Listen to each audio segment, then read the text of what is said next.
Le nucléaire sera un des enjeux, ça n'a échappé à personne. Regardez ce qu'a noté Laurent Lucas. Notre parc de centrales nucléaires fait vivre une filière industrielle qui représente 240 000 emplois.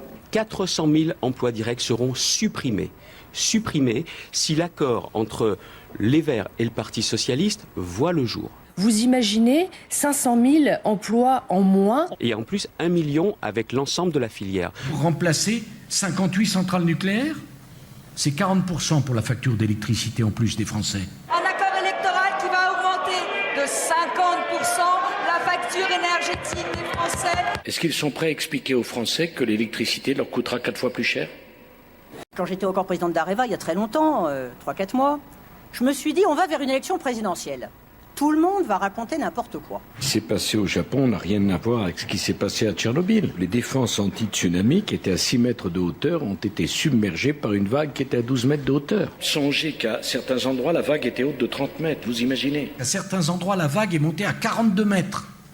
Ce nouveau rapport qui contredit toutes les thèses jusqu'à présent avancées. Les fuites radioactives ne seraient pas dues au tsunami, mais au tremblement de terre qui l'a précédé. Et aujourd'hui, le nucléaire se développe dans le monde sans qu'il y ait de gouvernance de ces questions. Le Bangladesh vient d'acquérir une centrale nucléaire à la Russie qui sera opérationnelle en 2018. Personne ne contrôle cela et on sait que le Bangladesh est un des pays les plus sujets au monde aux catastrophes naturelles.